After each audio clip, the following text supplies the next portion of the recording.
किसी कामना के वश अगर हम दीप लगा रहे हैं या हमारे मन में कोई भाव उत्पन्न है और हम बाबा से कहना चाहते हैं कि बाबा मेरा ये कार्य है आप पूर्ण करिएगा, तो फिर शिव मंदिर में भी लंबी बाती का दीप आप प्रदोष या सोमवार की अष्टमी या सोमवार या आप शिवरात्रि को बाबा से निवेदन कर कर लगा सकते हैं।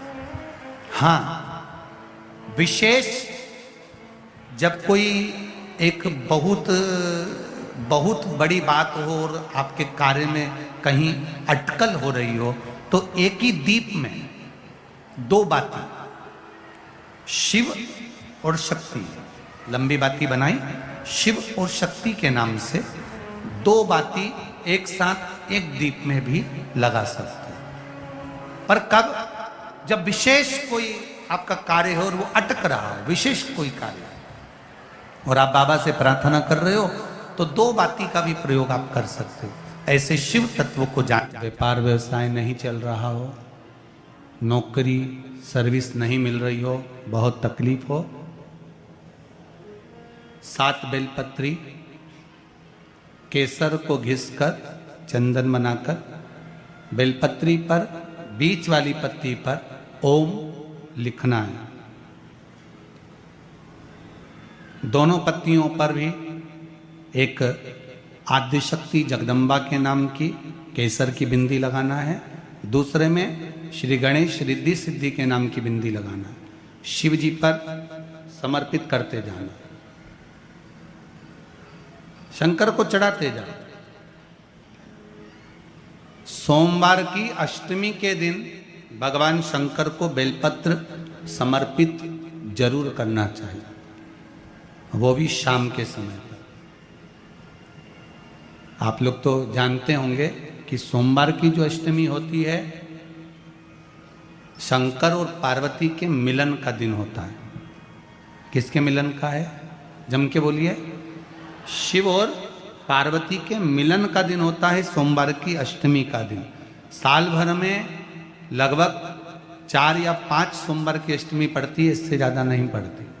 पर भाग्यशाली हो आप सब, अब की बार तो लाइन से 2 बार पढ़ रही है। शायद एक 27 दिसंबर की पढ़ना चाहिए और एक 10 जनवरी की पढ़ना चाहिए, जहाँ तक ऐसा उम्मीद है। अभी देखा नहीं पंचांग, और ऐसा उम्मीद है कि 27 दिसंबर की पढ़ना चाहिए और 10 जनवरी की पढ़ना चाहिए, सोमवार अष्टमी।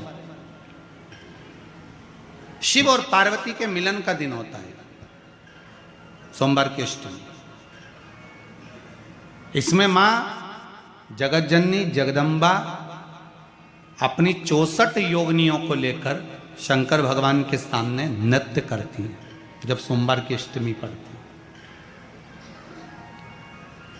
जैसे शिवरात्रि का महत्व होता है, उसी तरह सोमवार की अष्टमी का महत्व होता है। जब 64 योगिनियां माता शंकर भगवान के सामने नृत्य करती हैं, तब भगवान शिव उठकर खड़े होकर उन 64 योगिनियों को अपने हस्त कमल पर धारण करते हैं, और हस्त कमल पर धारण करते हैं तब उन 64 योगिनियों को लक्ष्मियां प्रदान करती हैं। लक्ष्मी माता को वो 64 योगिनियां दी जाती हैं। लक्ष्मी मैया उन 64 योगिनियों को भगवान विष्णु के पास लेकर जाती हैं। भगवान नारायण उन 64 योगिनियों को ब्रह्मदेव के पास लेकर जाते हैं। उन 64 योगिनियों को ब्रह्मा जी ब्रह्माणी को प्रदान करते हैं। ब्रह्माणी उस 64 योगिनियों को ले जाकर माँ जगतजननी आद्य शक्ति को देती है। आद्य शक्ति उन 64 योगिनियों को ले जाकर शिव को समर्पित करती है।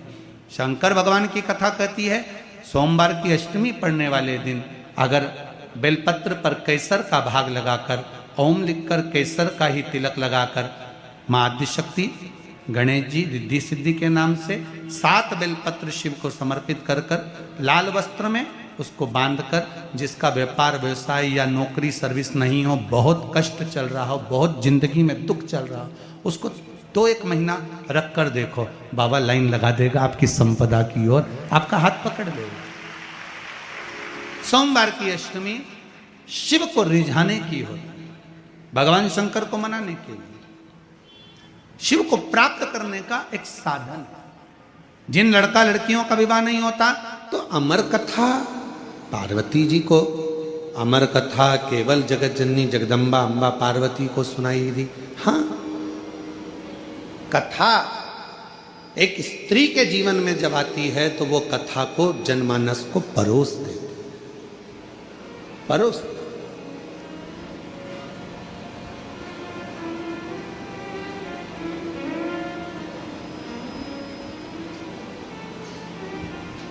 दुनिया में केवल एक स्त्री ही ऐसी है, महिला, एक नारी ही ऐसी है, जब सब खा लेते हैं तब आखिरी में वो खाने बैठती है, भोजन करने बैठती है। जो मिल गया उसमें भी उसकी तृप्ति होती है, नहीं मिला उसमें भी उसकी तृप्ति होती है। दूसरे को खाता हुआ, प्रेम से भोजन करता हुआ देखकर वो संतुष्ट हो जाती है, वो संतुष्ट हो जाती है। एक नारी, एक स्त्री।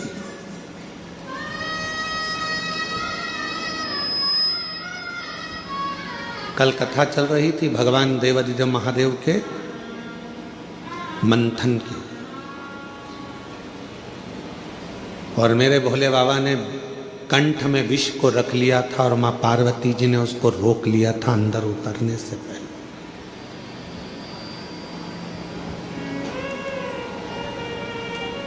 उतरने से पहले रोक लिया था। दुनिया के आधे से ज्यादा क्राइम घर में रहने वाली स्त्री रोक सकती है। घर में रहने वाली नारी, घर में रहने वाली एक महिला दुनिया में होने वाले आधे से ज्यादा क्राइम को रोक सकती है। कैसे रोकेगी? अपने पति को अच्छा उपदेश देकर, उसको समझाकर, अपने बेटे को अच्छा संस्कार देकर, अपनी बेटी को अच्छा ज्ञान देकर, अपने ससुर को अच्छा ज्ञान देकर, अपने पिता को अच्छा उपदेश देकर, अपने भाई को अच्छा ज्ञान देकर, उपदेश देकर। दुनिया में